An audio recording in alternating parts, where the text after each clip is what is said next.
नवीन video सर्वप्रथम पाहण्यासाठी आपल्या एज्युकेशन गुरुजी चॅनलला सबस्क्राईब करा आणि बेल आयकॉनवरती क्लिक करा.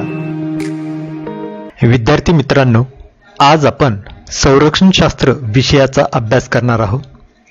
तर चला सुरू करूया. मागील 11वी वर्गात आपण महत्त्वाच्या संकल्पना, त्यात राष्ट्र, राष्ट्रवाद, राज्य, राष्ट्रीय हित, राष्ट्रीय सामर्थ्य, राष्ट्रीय सुरक्षा धोरण, भूराजनीती, लष्करी इतिहास, संरक्षण अर्थशास्त्र, विज्ञान आणि तंत्रज्ञान, भारताची राष्ट्रीय सुरक्षा आणि भारताची उच्चस्तरीय संरक्षण संघटना यांचा अभ्यास केलेला आहे. तर 12वी या वर्गात आपण राष्ट्रीय सुरक्षेस असलेली आव्हाने आणि त्यासाठी करावयाचे प्रयत्न समजून घेणार आहोत. यामध्ये भारताची लष्करी बाजू तसंच राजकीय, राजनैतिक, आर्थिक, विज्ञान व तंत्रज्ञान आणि भारताची अंतर्गत राष्ट्रीय सुरक्षा या विविध पैलूंना समजून घेणार आहोत. तसेच भारताची अंतर्गत समस्या आणि भारत व इतर देशाशी झालेले युद्ध याचाही अभ्यास करणार आहोत. पहिल्या प्रकरणाचं नाव आहे भारताची सुरक्षा संकलनात्मक चौकट. राष्ट्रीय सुरक्षा म्हणजे काय? देशाच्या प्रादेशिक सीमा, सार्वभौमत्व आणि स्वातंत्र्याचे संरक्षण करणे म्हणजेच राष्ट्रीय सुरक्षा होय. या व्याख्येमध्ये 3 गोष्टी महत्त्वाच्या आहेत. त्यामध्ये नंबर 1 देशाची प्रादेशिक सीमा, नंबर 2 सार्वभौमत्व आणि नंबर 3 स्वातंत्र्याचे संरक्षण करणे. तिन्ही मुद्दे पाहू आपण. पहिला मुद्दा देशाच्या प्रादेशिक सीमा. यामध्ये देशाला जी भूसीमा, सागरी सीमा आणि हवाई सीमा लाभलेली आहे त्या सीमेचे रक्षण करणे. नंबर 2 सार्वभौमत्व. सार्वभौमत्व म्हणजे बाह्य शक्तीचा प्रभाव नसणे म्हणजेच इतर शक्तिशाली देशाच्या म्हणण्यानुसार न वागणे किंवा न कार्य करणे म्हणजे सार्वभौमत्व. आणि नंबर 3 स्वातंत्र्याचे रक्षण करणे. देशाला स्वातंत्र्य मिळण्यासाठी देशात अनेक लढा, उठाव, क्रांती, चळवळ झाल्या. त्यातून देशाला स्वातंत्र्य मिळाले. जे स्वातंत्र्य मिळाले आहे त्याचे रक्षण करणे. ह्या तिन्ही गोष्टी राष्ट्रीय सुरक्षेमध्ये येतात. तर आणखीन एकदा व्याख्या पाहू आपण. देशाच्या प्रादेशिक सीमा, सार्वभौमत्व आणि स्वातंत्र्याचे रक्षण करणे म्हणजे राष्ट्रीय सुरक्षा होय. आता राष्ट्रीय सुरक्षा म्हणजे बाह्य आक्रमणापासून राज्याचे रक्षण करणे असे मानले जाते. राष्ट्रीय सुरक्षतेच्या दृष्टिकोनातून ही फक्त लष्करी बाजू मानली जाते. तर राष्ट्रीय सुरक्षा याला इतरही बाजू, त्यालाच आपण पैलू असे म्हणतो, असतात. ते पुढील प्रमाणे सांगता येते. नंबर 1 राजकारण किंवा राजनय. बघा, राजनय यालाच इंग्रजीत आपण डिप्लोमेसी असं म्हणतो. आंतरराष्ट्रीय व्यवस्थेत स्वतंत्र देशांमध्ये परस्पर संबंध प्रस्थापित करणे आणि टिकवून ठेवण्याचे साधन म्हणजेच राजनय होय. बघा की देशाचं स्वातंत्र्य अबाधित ठेवून राष्ट्रहित जपून इतर देशाशी संबंध जोडणे. हे संबंध व्यापारी असू शकतात, राजकीय असू शकतात, ऐतिहासिक असू शकतात, सामाजिक असू शकतात, त्याचबरोबर सांस्कृतिक संबंध सुद्धा असू शकतात. तर हे टिकून ठेवणे हे कोणाच्या हाती असतं? तर राजनयाच्या हाती असतं. त्याचबरोबर समाज, पर्यावरण, उद्योग, ऊर्जा, नैसर्गिक साधन संपत्ती, आर्थिक, मनुष्यबळ इत्यादींचाही समावेश या राष्ट्रीय सुरक्षेमध्ये केला जातो. इत्यादी राष्ट्रीय सुरक्षतेचे पैलू मानले जातात. देशाचे संरक्षण धोरण ठरवताना खालील गोष्टीचा व्यापक विचार करावा लागतो. त्यामध्ये नंबर 1 त्या देशाचे आर्थिक, सामाजिक व तंत्रज्ञानाचा पाया घालणे महत्वाचे असतं, पहिला मुद्दा. दुसरा आहे सामाजिक व सांस्कृतिक एकजिन्सीपणा असणे आवश्यक असते, तर त्या देशाचे संरक्षण धोरण मजबूत होत असते. राजकीय स्थैर्य असणं आवश्यक आहे, त्यातून ठाम निर्णय घेता येतात. नंबर 4, विजिगीषू वृत्ती असणे आवश्यक आहे. आता विजिगीषू म्हणजे विजय मिळवण्याची वृत्ती. नंबर 5, कार्यक्षम राजनय असणं आवश्यक आहे. आपली बाजू मांडणारा तो एक कोण असतो? तो प्रतिनिधी असतो, तो वकील असतो. त्यामुळं राष्ट्रीय हित डोळ्यासमोर ठेवून त्याने इतर देशाशी संबंध जोडणे आवश्यक असतं. नंबर 6, इतर बाबींचाही समावेश त्यामध्ये केला जातो. त्यामध्ये देशातील अंतर्गत परिस्थितीचाही विचार करावा लागतो, की देशाचे संरक्षण धोरण ठरवत असताना देशाची अंतर्गत परिस्थितीचाही विचार त्या ठिकाणी करावा लागतो, तर त्या देशाचे संरक्षण धोरण हे मजबूत होत असते. देशाचे संरक्षण धोरण हे मूर्त स्वरूपाचे असते. मूर्त म्हणजे बदल. त्याची कारणे खालीलप्रमाणे सांगता येतात. आंतरराष्ट्रीय, नंबर 1 आंतरराष्ट्रीय. नंबर 2 देशांतर्गत परिस्थिती. इतर देशाबरोबर संबंधामध्ये बदल झाला की त्याचा परिणाम संरक्षण धोरणावर होत असतो आणि संरक्षण धोरण हे बदलत असते. भारताचे संरक्षण धोरण बघा, भारताचे संरक्षण धोरण त्यामध्ये 2 महत्वाचे घटक असतात, बाह्य सुरक्षा आणि सामरिक मर्यादा, आणि दुसरा घटक आहे देशांतर्गत घटक. बघा, मग सांगितल्याप्रमाणे की बाह्य सुरक्षा आणि सामरिक मर्यादा, त्यामध्ये आपणास सांगता येते की राजनयिक, लष्करी आणि आर्थिक. एक एक मुद्दे पाहू आपण. बाह्य सुरक्षा आणि सामरिक मर्यादा. त्यामध्ये राजनयिक, आंतरराष्ट्रीय संबंधामध्ये होणारे बदल आणि भारताच्या संरक्षणाला असलेल्या पारंपरिक व नव्या धोक्याचे परिणाम यांचा समावेश राजनयिकमध्ये होत असतो. नंबर 2 लष्करी. यात पारंपरिक युद्ध, अंतर्गत सुरक्षतेच्या समस्या, तसेच आण्विक, रासायनिक व जैविक प्रकारातील विध्वंसक अस्त्रापासून असलेल्या धोक्यांचा समावेश होत असतो. नंबर 3 आर्थिक. जागतिक अर्थकारण आणि व्यापारासंबंधी धोरणातील बदलामुळे होणाऱ्या परिणामाचा यात समावेश होत असतो. बघा की बाह्य सुरक्षा आणि सामरिक मर्यादा यामध्ये राजनयिक, लष्करी आणि आर्थिक हे 3 घटक महत्वाचे आहेत. तसेच नंबर 2 देशांतर्गत घटक. आता देशांतर्गत घटकामध्ये कोणते मुद्दे येतात? तर पहिला मुद्दा आहे विज्ञान व तंत्रज्ञान. विज्ञान व तंत्रज्ञानातील विकासातून संरक्षण दलाचे आधुनिकीकरण केले जाते, की सैनिकांचा आत्मा हे शस्त्रास्त्र असतात आणि आधुनिक शस्त्रास्त्र असेल तर नक्कीच त्या सैनिकांचे मनोधैर्य उंचावलेलं असतं. त्यामुळे आधुनिकीकरणाला जास्त महत्त्व दिलं जातं. नंबर 2 आर्थिक. देशाची आर्थिक स्थिती मजबूत असेल तर सुरक्षेवर त्याचा योग्य परिणाम होत असतो.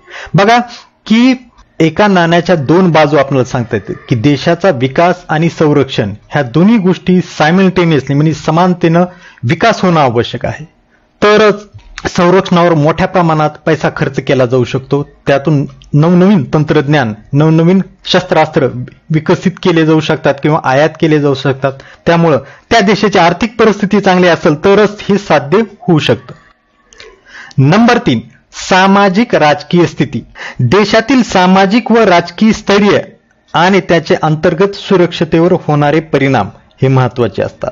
आणि नंबर 4 लोकसंख्येतील बदल. यात स्थलांतर सारख्या समस्यांचा समावेश होतो.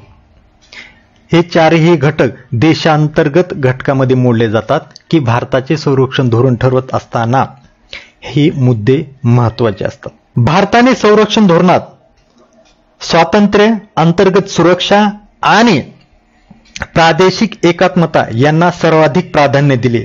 शांततेविषयक दृष्टिकोन केंद्रस्थानी ठेवला. राष्ट्रीय सुरक्षेकडे पाहण्याचा दृष्टिकोन कोणत्याही संघर्षाकडे पाहताना त्याच्या मूळ कारणावर उपाय केला पाहिजे. कोणत्याही संघर्ष कोणताही संघर्ष सर्वप्रथम शांततामय मार्गाने सोडवण्याचा प्रयत्न केला पाहिजे. सामान्यपणे सामाजिक, राजकीय आणि आर्थिक क्षेत्रातील तणावातूनच संघर्ष उत्पन्न होतात. असे संघर्ष परस्पर संवाद आणि राजनैतिक मार्गाने सोडविले पाहिजे. आंतरराष्ट्रीय राजकारणात या पद्धतींना प्रशांत वाटाघाटीचे मार्ग, पॅसिफिक सेटलमेंट ऑफ डिस्प्यूट्स असे म्हटले जाते. भारताच्या संरक्षण धोरणावर प्रभाव पाडणारे घटक 3 आहेत. नंबर 1 धोक्याचे आकलन, नंबर 2 स्वावलंबन, नंबर 3 राजकारणाकडे बघण्याचा स्वतंत्र दृष्टिकोन आणि शांततेचे धोरण. पहिला घटक पाहू, धोक्याचे आकलन. प्रादेशिक पातळीवर भारताला पाकिस्तान व चीन या शेजारील देशापासून धोका आहे. त्यावर प्रथम लक्ष केंद्रित करणे आवश्यक आहे, कारण पाकिस्तान व चीन या दोन्ही देशाबरोबर युद्ध झालेले आहे. पाकिस्तानसोबत अनेक कारणांमुळे युद्ध झाले. त्यात काश्मीरचा प्रश्न, सीमा प्रश्न, पाणी वाटपाचा प्रश्न आणि भूप्रदेशाचा प्रश्न इत्यादी कारणांमुळे भारत व पाकिस्तान यांच्यात युद्ध झाले. तर चीन बरोबर 1962 मध्ये सीमा प्रश्नावरून युद्ध झाली आहे. काळाच्या ओघात अंतर्गत बंडखोरी, दहशतवाद्यांना मदत व त्यांना प्रशिक्षण पाकव्याप्त काश्मीरमध्ये दिले जाते. त्याचबरोबर अण्वस्त्राच्या प्रसारामुळे परिस्थिती आणखीनच गुंतागुंतीची झालेली आहे. इतर देशाच्या बाबतीत बोलायचे झाले तर त्यांचा धोका अप्रत्यक्ष आहे. भारतविरोधी शक्तींना मदत देण्याच्या स्वरूपात असू शकतो. उदाहरणार्थ श्रीलंका आणि चीन हंबलटोटा पोर्ट हे आत्ताचं उदाहरण आपल्याला सांगता येईल की नकाशामध्ये पाहिल्यानंतर गोल केलेला भाग, हा भाग हंबलटोटा पोर्ट आहे. श्रीलंकेच्या दक्षिण टोकास आहे. त्या ठिकाणी चीनने 99 वर्षाच्या करारावर घेतलेला हा भाग आहे. त्यामुळे हिंदी महासागरात सागरी सुरक्षिततेवर प्रश्नचिन्ह निर्माण होतात. नंबर 2 स्वावलंबन. जगामध्ये असा कोणताही देश नाही की तो स्वयंपूर्ण आहे. त्या देशाला इतर देशावर अवलंबून राहावे लागते. भारताची अर्थव्यवस्था आणि तंत्रज्ञानाच्या क्षेत्रात स्वावलंबी बनण्यासाठी भारताने नेहमीच प्राधान्य दिलेलं आहे. औद्योगिक पाया विस्तारावर भारताने लक्ष केंद्रित केलेले आहे. औद्योगिक क्षेत्राचा विस्तार करण्यासाठी तो इतर देशाची मदतही घेत आहे. मदत घेत असताना तंत्रज्ञानाचे हस्तांतरण करण्यात यावे अशी भारताची अपेक्षा असते. परंतु अमेरिका व रशियासारखे देश भारताला शस्त्रास्त्रे विकण्यास नेहमी तयार असतात, पण तंत्रज्ञानाच्या हस्तांतराला ते फारसे राजी होत नाहीत, जेणेकरून शस्त्रास्त्राच्या उत्पादनाला मर्यादा येतात. नंबर 3 राजकारणाकडे बघण्याचा स्वतंत्र दृष्टिकोन आणि शांततेचे धोरण. युद्धातून सर्व प्रश्न सुटत नाहीत या जाणिवेतून भारताने शांततामय मार्गाने प्रश्न सोडवण्याचा प्रयत्न करत आहे. तसा वारसाही भारताला लाभलेला आहे. भारताची सांस्कृतिक परंपरा ही सर्वांना सामावून घेणारी असल्या कारणामुळे स्वातंत्र्य आणि शांततेकडे पाहण्याच्या दृष्टिकोनामुळे भारताने अलिप्ततावादाचे धोरण स्वीकारले आहे. निशस्त्रीकरणाकडे पाहण्याचा भारताचा दृष्टिकोनही शांततामय मार्गाचा पुरस्कार करतो, कारण भारत अण्वस्त्राच्या बाबतीत संपूर्ण निशस्त्रीकरणाचा आग्रह धरतो. पर्व पहिले 1947 ते 1962. दुसऱ्या महायुद्धानंतर जागतिक सत्ता रचनेत अनेक महत्त्वाचे बदल झाले. अमेरिका व रशिया या 2 महासत्ता उदयाला आल्या. त्याचबरोबर आशिया व आफ्रिका खंडातील अनेक देशांना स्वातंत्र्य मिळाले. याच काळात जगात शीतयुद्धाचा काळ सुरू झाला. शीतयुद्ध यालाच इंग्रजीत कोल्ड वॉर असे म्हणतात. शीतयुद्ध म्हणजे अमेरिका आणि सोव्हिएत रशिया या महासत्तांच्या जगावरील वर्चस्वासाठी सुरू झालेला संघर्ष. यातून जगाची 2 गटामध्ये विभागणी झाली. अमेरिकेच्या नेतृत्वाखाली पाश्चात्य गटात प्रामुख्याने पश्चिम युरोपामधील देशांचा समावेश होता. त्यांनी लष्करी संघटना स्थापन केल्या. त्यात NATO, North Atlantic Treaty Organization, यालाच उत्तर अटलांटिक करार संघटना असे म्हणतात. या संघटनेची स्थापना 1949 मध्ये झाली. Number 2 CENTO, South East Asia Treaty Organization, यालाच आग्नेय एशियाई करार संघटना असे म्हणतात. या संघटनेची स्थापना 1954 मध्ये करण्यात आली. सेंट्रल ट्रीटी ऑर्गनायझेशन, यालाच मध्यवर्ती करार संघटना असे म्हणतात. या संघटनेची स्थापना 1955 साली करण्यात आली. तर सोव्हिएत रशियाच्या नेतृत्वाखाली पूर्व गटात चीन आणि पूर्व युरोपातील देशांचा समावेश होता. त्यांनीही लष्करी संघटना स्थापन केल्या. त्यात 1950 मध्ये रशिया व चीन दरम्यान झालेला करार. नंबर 2 वारसा या संघटनेची 1955 साली स्थापना झाली. ही विभागणी राजकीय विचारसरणीच्या आधारावर होती. भांडवलवादी विचारसरणी विरुद्ध साम्यवादी विचारसरणीवर होती. जगावर आपले वर्चस्व व नियंत्रण वाढवण्याचा प्रयत्न करत होते. अशा या शीतयुद्धाच्या काळातच भारताला स्वातंत्र्य मिळाले. अशा या शीतयुद्धाच्या काळात भारत स्वतंत्र झाला. याच पर्वात युगोस्लावियाची राजधानी बेलग्रेड येथे 1961 मध्ये अलिप्ततावादी देशांची पहिली परिषद भरली. अलिप्ततावादांच्या संकल्पनेत 2 महत्वाची तत्वे आधारभूत होती. नंबर 1 जागतिक घडामोडीचे स्वतंत्र आकलन करणे आणि नंबर 2 शांततावादी दृष्टिकोन. या 2 तत्वांमुळे अलिप्ततावादी देश शीतयुद्धाच्या काळात महासत्तांच्या आघाड्यापासून दूर राहिले. भारताला स्वातंत्र्य मिळाले नव्हते त्याआधीच पंडित जवाहरलाल नेहरू यांनी 7 सप्टेंबर 1946 रोजी आकाशवाणीवर भाषण केले आणि त्यात भारताचा जगाकडे पाहण्याचा दृष्टिकोन आणि संरक्षण धोरणांची मांडणी केली. 2 गटाच्या सत्ता राजकारणापासून शक्य होईल तितके दूर राहील याचा अर्थ स्पष्ट होता की शीतयुद्धाच्या भांडणापासून भारत स्वतःला दूर ठेवू इच्छितो. नेहरू युगातील भारताचे संरक्षण धोरणाची उभारणी 2 तत्वावर झाली.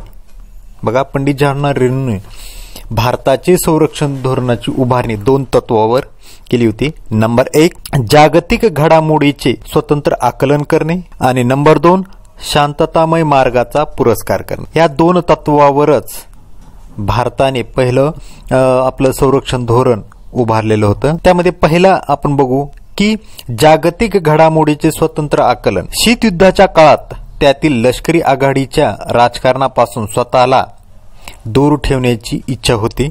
या धोरणाची अंमलबजावणीसाठी 2 टप्पे पाडण्यात आले. नेहरू युगातील भारताचे संरक्षण धोरणाची उभारणी 2 तत्वावर होती.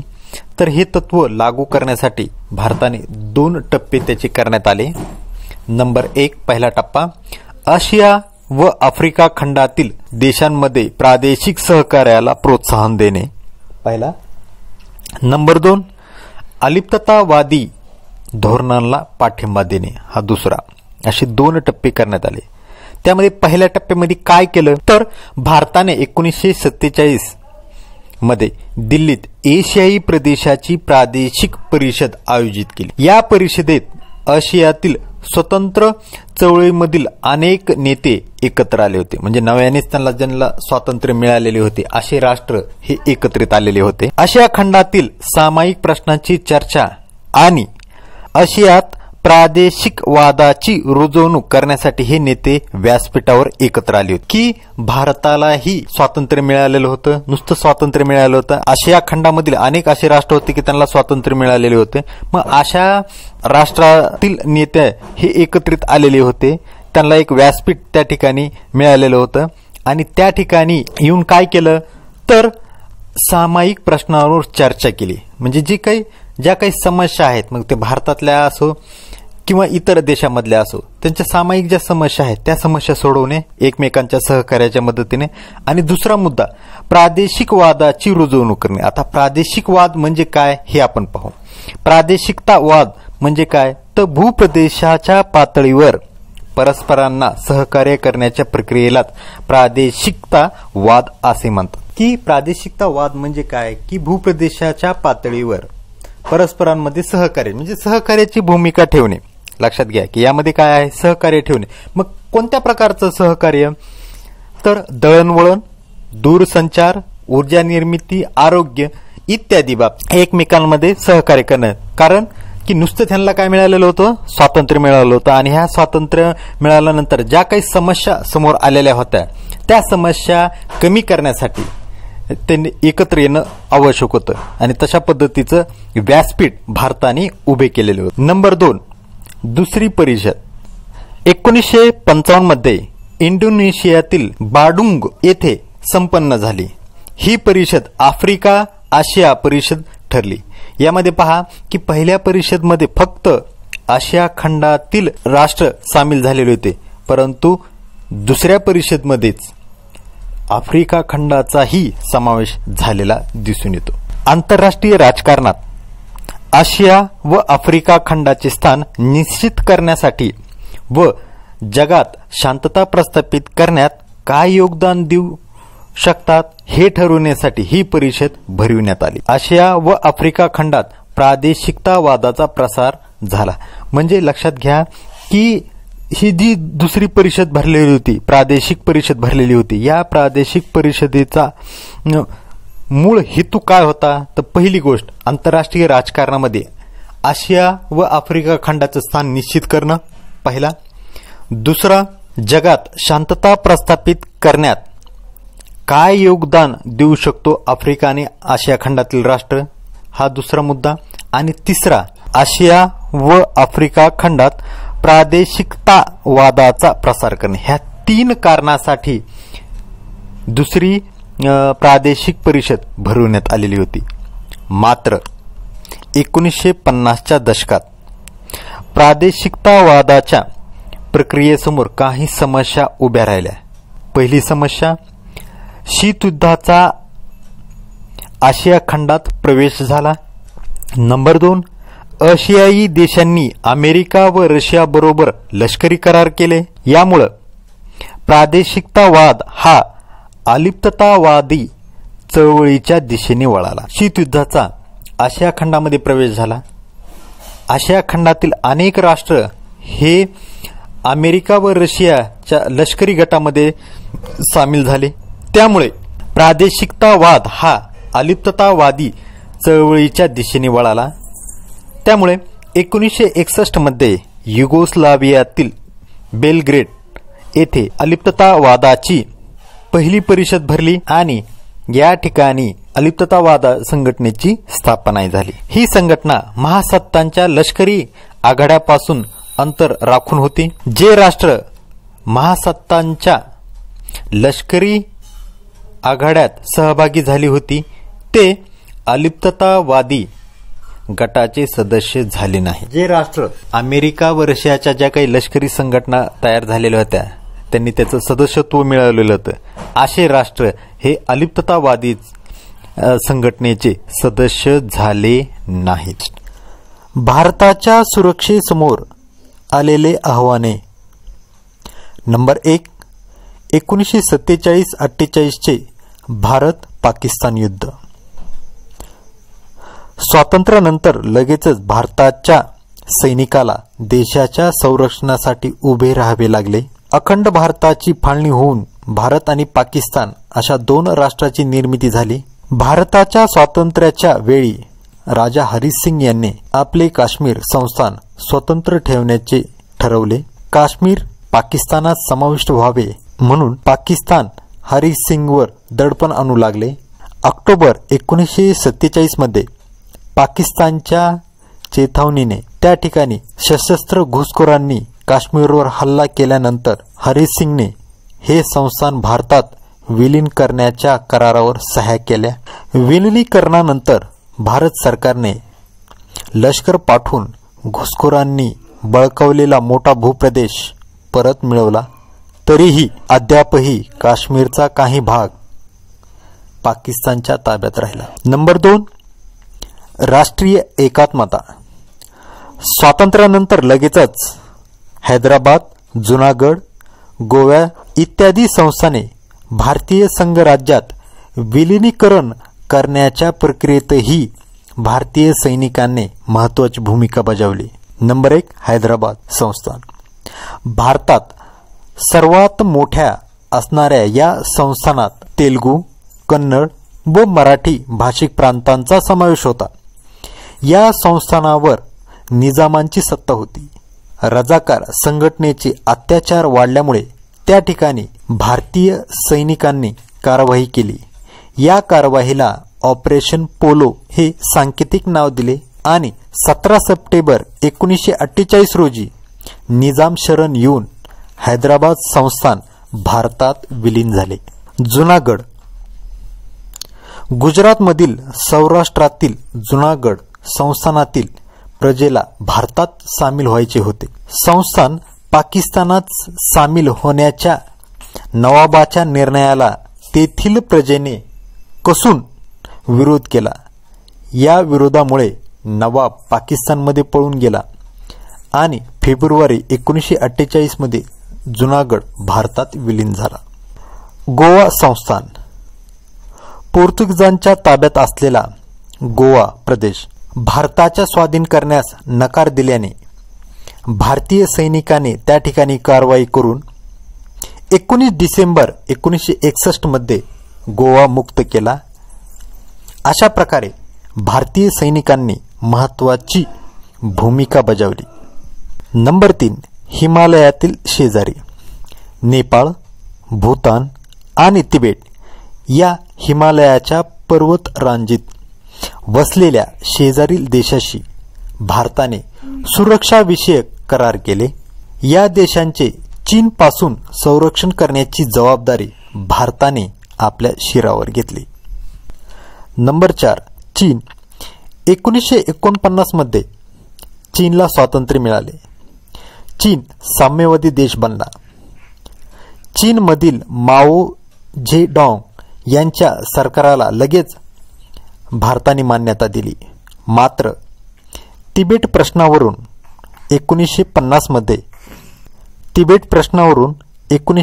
मध्ये भारत व चीन दरम्यान तणाव निर्माण झाला. चीनने तिबेटवर कब्जा मिळवला. मात्र या प्रदेशाला चीनने स्वायत्ता द्यावी अशी भारताची अपेक्षा होती. या प्रश्नावर मार्ग काढण्यासाठी भारत व चीन दरम्यान 1954 मध्ये तिबेट करार झाला. हा करार पंचशील तत्वावर आधारलेला होता. भारत व चीन संघर्ष 1958 मध्ये अक्साई चीनच्या प्रदेशावरून झाला. सीमा प्रश्न व अक्साई चीनचा ताबा हे 2 प्रमुख कारणे संघर्षाची होती. या कारणावरून 1962 मध्ये भारत व चीन युद्ध झाले. यात भारताचा पराभव झाला. या काळात भारताच्या संरक्षण धोरणाचा गाभा हा मुख्यत्वे राजनैतिक संवाद किंवा राजन्यायाच्या मार्गाने संरक्षण हा होता. परंतु 1962 नंतर ही भूमिका बदलली. भारताने संरक्षणावरील खर्चाची तरतूद वाढवली. 1. आंतरराष्ट्रीय परिस्थिती. 1960च्या दशकात शीतयुद्धाच्या स्वरूपात बदल झाले. 1962 मध्ये क्युबात क्षेपणास्त्र तैनात करण्याच्या मुद्द्यावरून सोव्हिएत रशिया व अमेरिका यांच्यात तणाव निर्माण झाला. त्यावेळी अमेरिकेचे अध्यक्ष जॉन केनेडी व सोव्हिएत रशियाचे अध्यक्ष क्रुश्चेव हे होते. तणाव निर्माण का झाला हे पाहण्यासाठी क्युबाचे भौगोलिक स्थान पाहणे आवश्यक आहे. क्युबा हा उत्तर अमेरिकेजवळ कॅरिबियन समुद्रात बेटाचा देश आहे. क्युबा हा साम्यवादी विचारसरणीने प्रेरित होता. अशा परिस्थितीत क्युबामधील सोव्हिएत युनियनची क्षेपणास्त्रे हा आपल्यासाठी थेट धोका असल्याचे अमेरिकेला वाटले. म्हणून 1945 नंतर अमेरिका व रशिया नौका प्रथमच एकमेकांसमोर उभ्या राहिल्या. अमेरिकेने सोव्हिएत रशियाला जहाजे काढून घेण्यास सांगितले, अन्यथा युद्धाला तयार राहण्याची धमकी दिली. अण्वस्त्राचा धोका लक्षात घेता व त्याचे गांभीर्य लक्षात घेऊन रशियाने क्युबातून आपली जहाजे काढून घेतली. ही घटना इतिहासात क्युबन मिसाईल क्रायसिस म्हणून ओळखली जाते. 1962 नंतर दोन्ही महासत्ता यांच्यातील तणाव कमी करण्याचे प्रयत्न सुरू झाले. भारताचे धोरण व काही महत्वाच्या घडामोडी. 1962च्या युद्धानंतर भारताच्या संरक्षण धोरणात अनेक बदल झाले. पंडित नेहरूंच्या निधनानंतर 1964 मध्ये लाल बहादूर शास्त्री हे पंतप्रधान झाले. जय जवान जय किसान या घोषणेबद्दल ते प्रसिद्ध होते. त्यांनी विकास व संरक्षणावर विशेष लक्ष दिले. त्यात नंबर 1 भारताची युद्ध सज्जता. लाल बहादूर शास्त्रींनी भारताच्या धोरणांचे लक्ष प्रादेशिक सहकार्यावरून दक्षिण एशियातील देशांशी द्विपक्षीय संबंध दृढ करण्याकडे वळविले. सीमावर्ती भागामध्ये रस्ते बांधणे, भारतीय सेना दलाची क्षमता वाढवण्यावर लक्ष केंद्रित केले. 1962च्या युद्धाचा परिणाम लक्षात घेता त्यांनी देशाचे संरक्षण बळकट करण्याच्या दृष्टीने नियोजन व प्रयत्न सुरू केले. त्यामध्ये नंबर 1 लष्कराचा विस्तार आणि आधुनिकीकरण केले. 2 हवाई दलाचे आधुनिकीकरण केले. 3 संरक्षण साहित्य उत्पादनाचा पाया वाढविला. 4 सीमावर्ती भागांमध्ये दळणवळण आणि दूरसंचार सुविधांचा विस्तार व विकास केला. त्याचबरोबर नंबर 5 नौदलातील जुन्या युद्धनौका बाद करून आधुनिक युद्धनौका ताफ्यात आणणे व नौदलाची शक्ती वाढविणे. अशा पद्धतीने 1964 मध्ये भारताची संरक्षणाची योजना आखण्यात आली. देशाच्या प्रादेशिक एकात्मतेच्या रक्षणासाठी पुरेशी व सक्षम यंत्रणा उभी करण्याचे लक्ष्य निर्धारित केले. नंबर 2 आण्विक धोरण. 1964 मध्ये चीनने पहिल्यांदा अणुचाचणी घेतली.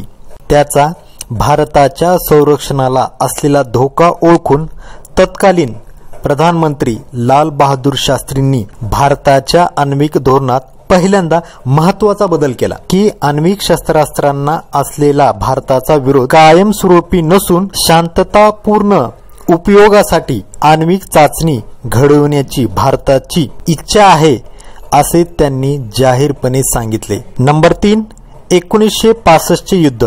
पाकिस्तान सैन्याने 1965 मध्ये एकाच वेळी काश्मीर व कच्छच्या रणात आक्रमण केले. त्यातून युद्धाचा भडका उडाला. या युद्धात कोणालाच निर्णायक विजय मिळाला नाही. अशा स्थितीत सोव्हिएत रशियाच्या मध्यस्थीतीने ताशकंद येथे भारत व पाकिस्तान दरम्यान शांतता तह झाला. नंबर 4 भारत चीन संबंध. 1967 मध्ये सिक्कीम मधील नथुला येथे भारत व चीनच्या सैन्यादरम्यान संघर्ष झाला. या खिंडीत दोन्ही देशाचे सैन्य समोरासमोर उभे टाकले. यात भारतीय सैन्याने यशस्वीपणे रक्षण केले. ही खिंड भारताच्या ताब्यात आहे. नंबर 5 भारत व सोव्हिएत रशिया संबंध. 1962 ते 1971 या पर्वात अमेरिका, सोव्हिएत रशिया आणि चीनच्या आशियाई संबंधी धोरणांमध्ये फेरबदल झाले. अमेरिका चीन बरोबर वाटाघाटी सुरू झाले. अमेरिका, चीन व पाकिस्तान परस्परांना मदत करत होते. त्यामुळे भारताने सोव्हिएत रशिया दरम्यान संरक्षण सहकार्य सुरू झाले.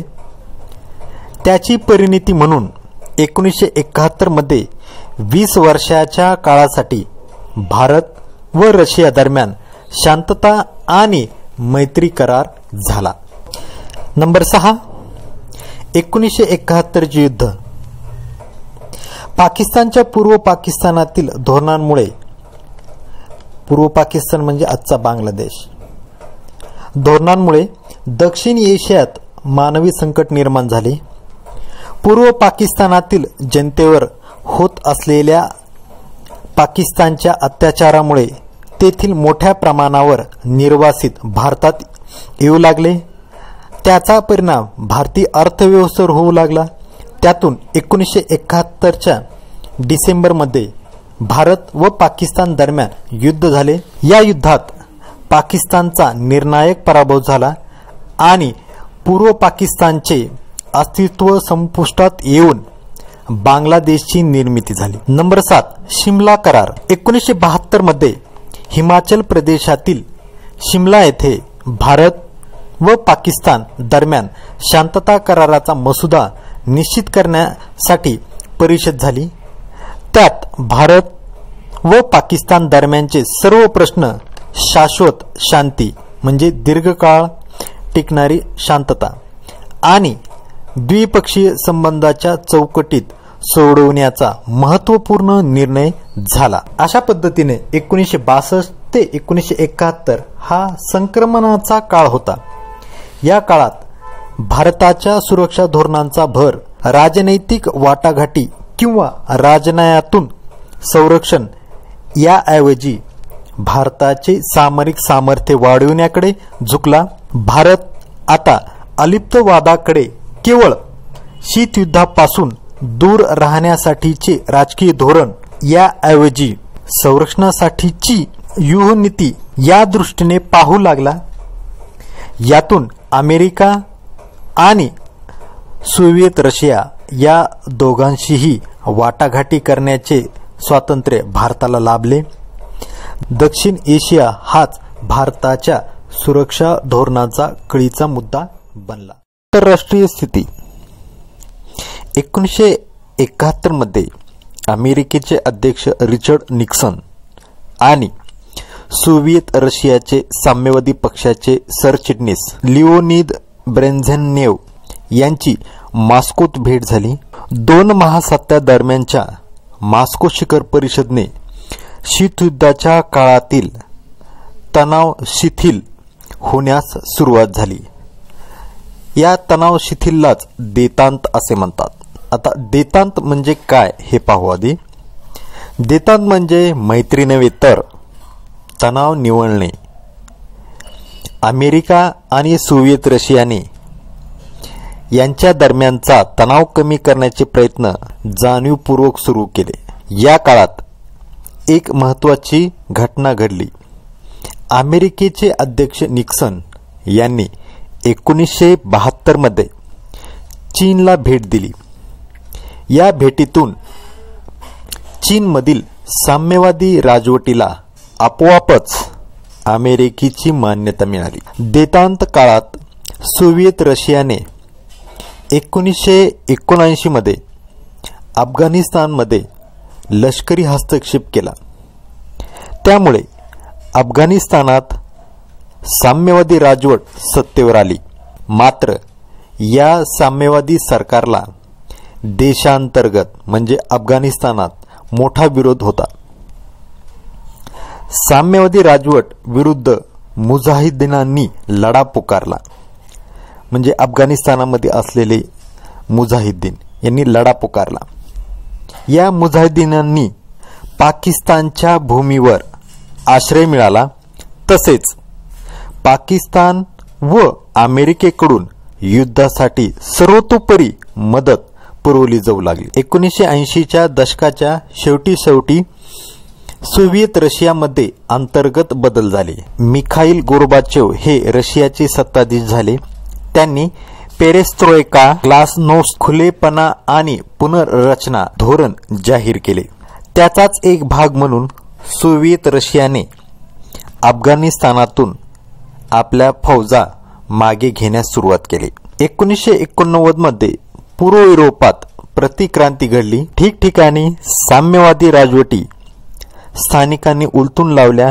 त्या ठिकाणी लोकशाही सरकारे स्थापन झाली. चेकोस्लोवाकिया आणि युगोस्लाविया या मोठ्या देशांचे विघटन झाले. अनेक लहान देश जन्माला आले. बर्लिनची भिंत कोसळली आणि पूर्व आणि पश्चिम जर्मनी एकीकरण झाले. शेवटी 1991 मध्ये सोव्हिएत रशियाचे विघटन झाले आणि 15 राष्ट्रांमध्ये त्याची निर्मिती झाली. साम्यवादी महासत्ताच कोसळल्याने शीतयुद्ध संपुष्टात आले. नंबर 2, भारताचे धोरण. 1971 पर्यंत भारताला पश्चिम पाकिस्तान व पूर्व पाकिस्तान असा दोन्ही आघाड्यावर धोका होता. 1971 मध्ये युद्ध करून स्वतंत्र बांगलादेशची निर्मिती केली. भारताचे बांगलादेशाशी घनिष्ठ संबंध विकसित करण्यावर भर दिला आहे. 1970च्या दशकात भारताने दक्षिण एशियावर लक्ष केंद्रित केले. या प्रदेशात भारत प्रमुख सत्ता म्हणून उदयाला आला. 18 मे 1974 मध्ये राजस्थानमधील पोखरण ठिकाणी भारताने पहिली अणुचाचणी घडून धाडसी पाऊल उचलले. 1975 मध्ये सिक्कीमचे भारतात विलिनीकरण केले. या कालावधीत भारतापुढे काही अंतर्गत सुरक्षिततेची आव्हाने उभी राहिली. त्यात सुरुवातीला पंजाब आणि नंतर काश्मीरमध्ये अतिरेकी कारवायांना प्रारंभ झाला. 1984 ला ऑपरेशन ब्ल्यू स्टार अंतर्गत अमृतसरमध्ये सैनिकी कारवाई केली. खलिस्तानवादी अतिरेक्यांविरुद्ध कारवाई केली. या प्रकरणावरून इंदिरा गांधीजींची हत्या झाली. त्यानंतर प्रधानमंत्रीपदी राजीव गांधी आले. त्यांनी आपल्या कारकिर्दीत भारताच्या संरक्षण व्यवस्थेचे आधुनिकीकरण सुरू केले. 1972 ते 1991 या पर्वात काही महत्वाच्या घडामोडी. नंबर 1, आण्विक धोरण. 1964 मध्ये चीनने अणुचाचणी घेतल्यामुळे भारताने सुद्धा अणुचाचणी घेण्याची इच्छा दर्शविली. भारताने 1974 मध्ये पोखरण येथे अणुचाचणी घेतली. ही अणुचाचणी शांततामय उपयोगासाठी आहे आणि अण्वस्त्रे विकसित करण्याचा भारताचा कोणताही इरादा नाही असेही जाहीर केले. या चाचणीला शांततामय अणुचाचणी यालाच पीसफुल न्यूक्लिअर एक्सप्लोजन. आंतरराष्ट्रीय अणुऊर्जा आयोगाने शांततापूर्ण वापराला मान्यता दिली. नंबर 2, सागरी धोरण. 1940च्या दशकात ब्रिटिश नाविक दलाचे हिंदी महासागर मोठे अस्तित्व होते. 1968 मध्ये ब्रिटिशांनी सुएझ कालव्याच्या पूर्वेकडील नाविक दल मागे घेण्याची घोषणा केली. त्यानंतर हिंदी महासागरात अमेरिका व सोव्हिएत रशिया यांचा संचार सुरू झाला. आपले नाविक दल उभारण्यास सुरुवात केली. या घडामोडीला हिंदी महासागरात वर्चस्वासाठी स्पर्धा असे म्हटले जाते. ब्रिटिशांनी आपले आरमार हिंदी महासागरातून मागे घेतल्याने तेथे पोकळी निर्माण झाली.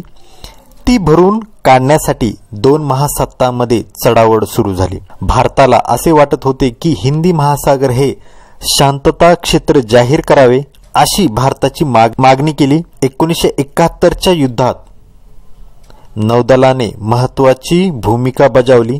त्यानंतर भारताला नौदलाचे महत्त्व लक्षात आले आणि नौदलाचे सामर्थ्य वाढवण्याचे प्रयत्न सुरू झाले. नंबर 3, श्रीलंका.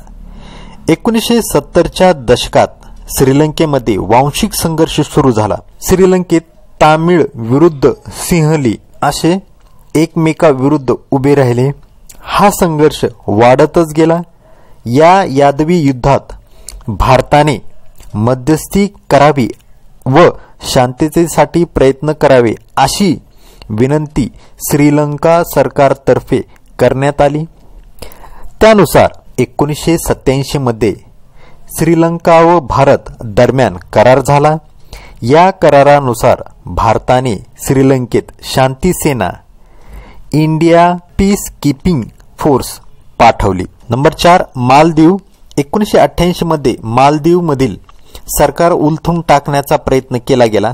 त्यावेळी भारताने सैनिकी कारवाई करून तेथे लोकनियुक्त सरकार पुन्हा स्थापन केले. नंबर 5 संरक्षण तंत्रज्ञान. भारताने 1983 मध्ये एकात्मिक क्षेपणास्त्र विकास कार्यक्रम Integrated Guided Missile Development Programme सुरू केला.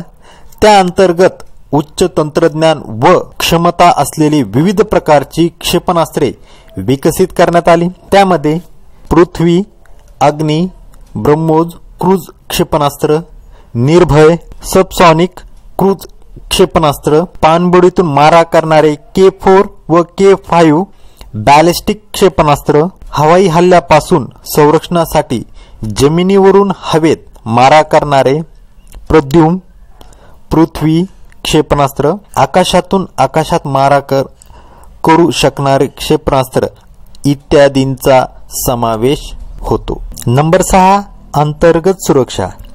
भारतातील पूर्वोत्तर राज्यांमध्ये स्वातंत्र्यापासूनच अंतर्गत बंडखोरीच्या काही समस्या होत्या. निमलष्करी दले आणि सशस्त्र सेना दले यांना नियंत्रणात राखण्याचे काम करत होते.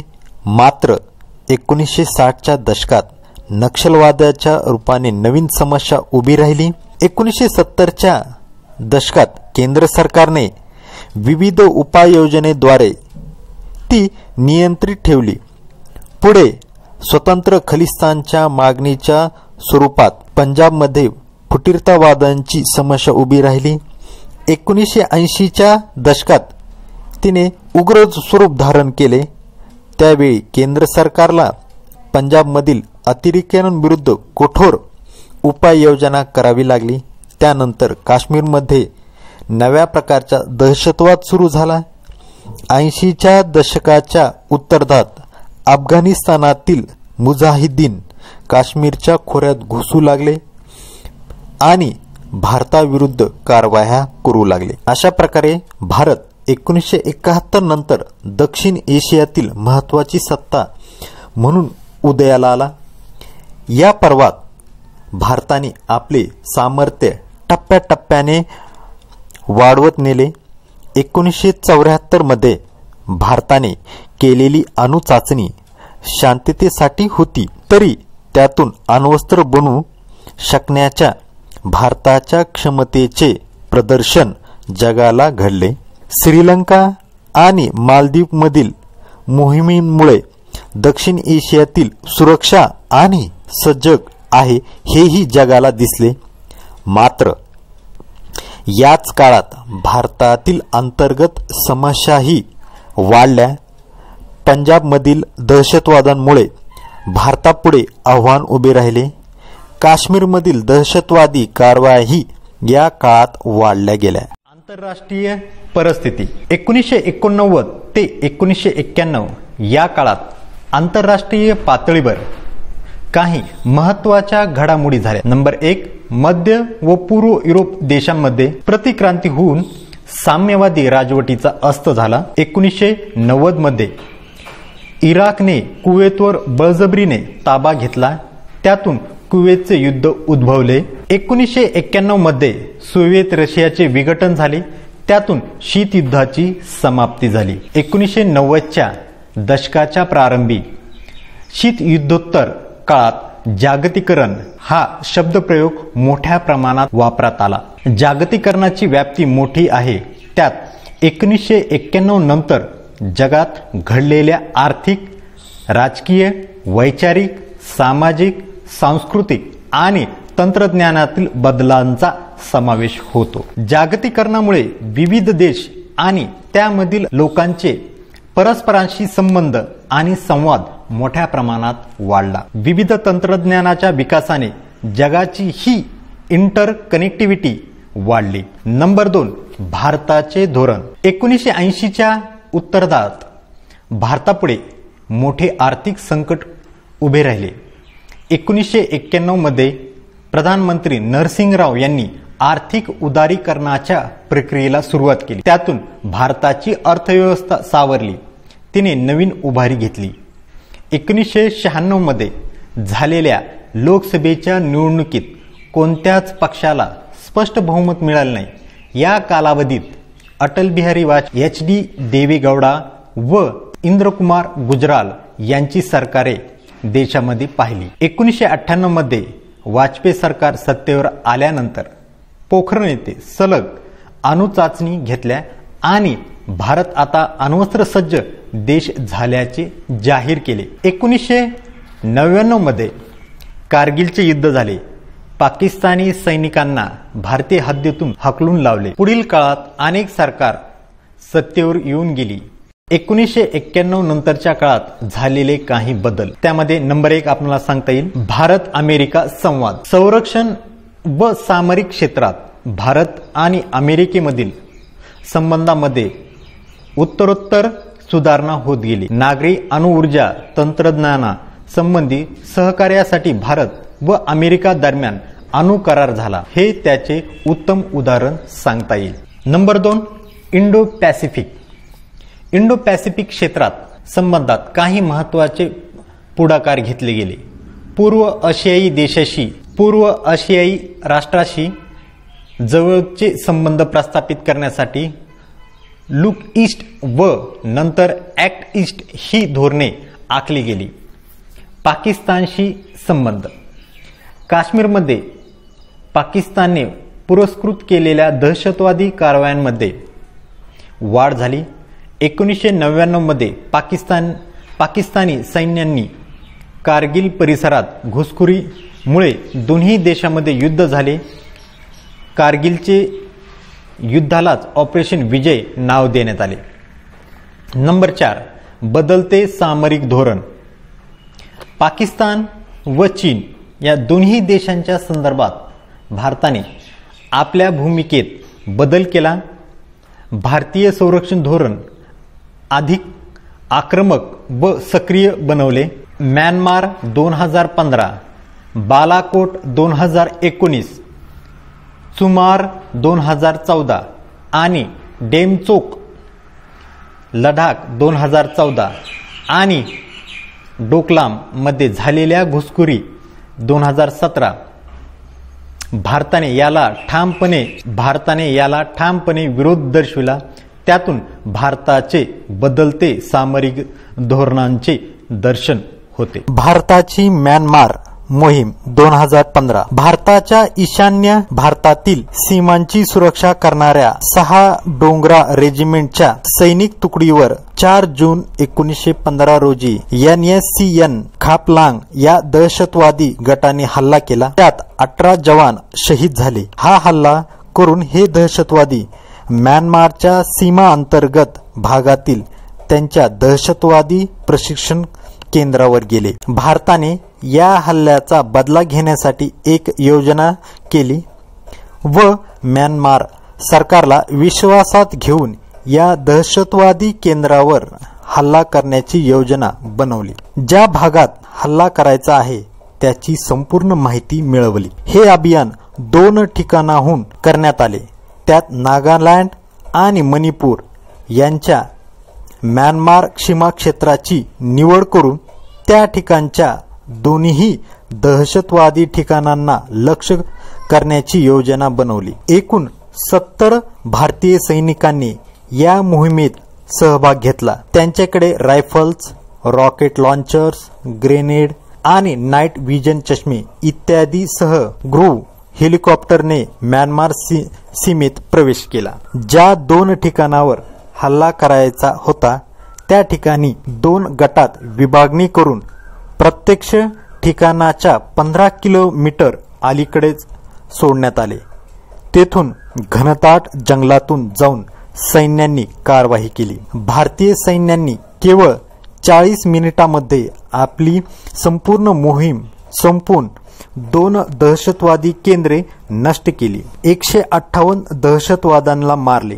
त्यात एकही भारतीय सैनिकांचा मृत्यू झाला नाही व सुरक्षितरित्या भारतीय सैन्य मोहीम यशस्वी करून आपल्या प्रशिक्षण केंद्रात वापस आले। भारताची चुमार मोहीम 2014। भारत व चीनच्या दरम्यान चुमार हे भारतीय ठिकाण आहे.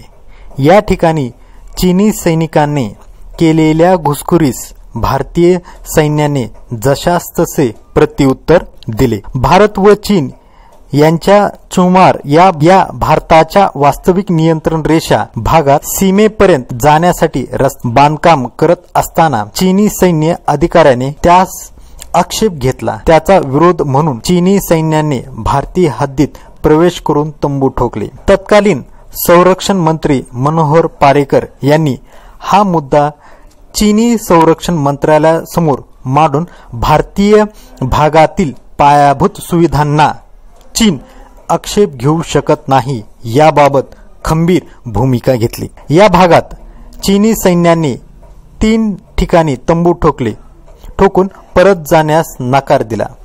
या भागात दोन्ही सैन्याने वास्तविक नियंत्रण रेषेपासून 200 मीटर अंतर पाळणे अपेक्षित असताना व चीनी राष्ट्रपती शी जिनपिंग भारत दौऱ्यावर असताना भारतीय हद्दीत चीनी सैन्यांनी घुसखोरी केली होती. भारतानेही आपले सैन्य संख्या वाढवून चीनी सैन्यास माघार जाण्यास सांगितले. यावरून निर्माण झालेल्या वादावर फ्लोग मीटिंगद्वारे कोणताही तोडगा निघणे शक्य नसल्यामुळे त्यावर दिल्ली व बीजिंग येथे उच्चस्तरीय पातळीवर चर्चा करूनच पुढील नीती ठरवली जाईल असे निश्चित करण्यात आले. भारताने आपल्या प्रभावी सामरिक नीतीनुसार व भागातून चीनला माघार घेण्यास भाग पाडून त्यांच्या भारतीय भूमी बळकावण्याचा प्रयत्न हाणून पाडला व चीनच्या विस्तारवादी धोरणांची मोहीम पूर्णपणे जगाला करून दिली. भारताची डेमचोक मोहीम 2014. भारत व चीन सीमारेषेच्या लडाख भागातील डेमचोक या ठिकाणी हा वाद आहे. लडाखच्या डेमचोक मध्ये वास्तविक नियंत्रण रेषाच्या आत भारताकडील भागात पाणी कालव्याचे बांधकाम सुरू होते. या बांधकामास चीनने आक्षेप घेतला. त्यामुळे या भागात इंडो तिबेटियन बॉर्डर पोलीस व चीन सैन्य समोरासमोर येऊन वादात सुरुवात झाली. भारताने आपल्या क्षेत्रातील कालव्याचे काम बुधवारी सकाळी सुरू करून गुरुवारी संध्याकाळपर्यंत ते पूर्ण केले. त्याच्या प्रतिउत्तरादाखल चीनी सैनिकांनी डेमचोक भागात आतमध्ये आपले तंबू उभा केले. या भागात दोन्ही बाजूंनी गुरांना चरण्यासाठी काही भाग आहे. या भागात दोन्ही बाजूच्या लोकांना आपले गुरे चरण्यासाठी आणता येत असे. शेवटी अधिकारी लेव्हलच्या बैठकीमध्ये हा प्रश्न चर्चा करून सोडवण्यात आला व या भागात चीनी सैन्यास माघार घेण्यास भारतीय सैनिकांनी भाग पाडले. अशा प्रकारे हा वाद सप्टेंबर 2014 मध्ये मिटविण्यात आला.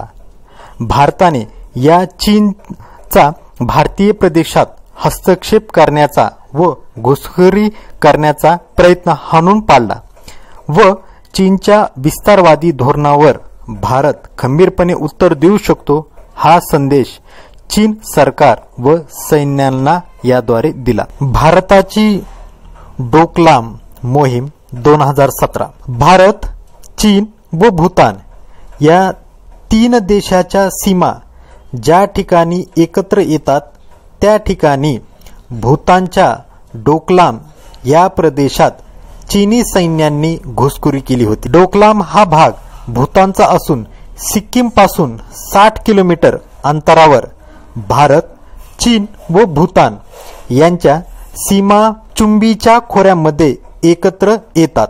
या ठिकाणी चीन भूतानच्या डोकलाम प्रदेशामध्ये रस्ता तयार करून तो भाग आपल्या ताब्यात घेत होता. भारत व भूतान यांच्यातील संरक्षण करारानुसार भूतानच्या सीमेची सुरक्षा भारतीय सैन्यावर आहे व हा भाग भूराजनैतिकदृष्ट्या चीनच्या ताब्यात जाणे भारताला परवडणारे नव्हते. म्हणून 16 जून 1917 रोजी सुरू झालेला वाद 28 ऑक्टोबर 2017 साली संपला. 73 दिवस हा विवाद सुरू होता.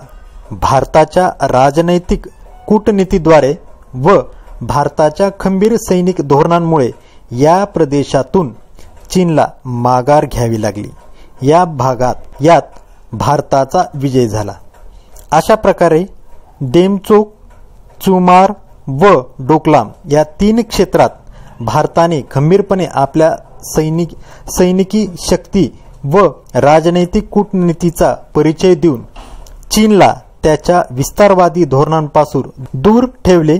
हा भारतीय सैन्यदलाचा चीन विरुद्ध सर्वात मोठा विजय मानला जातो. अशा प्रकारे 1991 नंतर भारतीय संरक्षण धोरणात मोठा बदल झाला. भारताने अमेरिका, इस्रायल आणि युरोपीय समुदायासमवेत घनिष्ठ सामरिक संबंध प्रस्थापित करण्यास सुरुवात केली.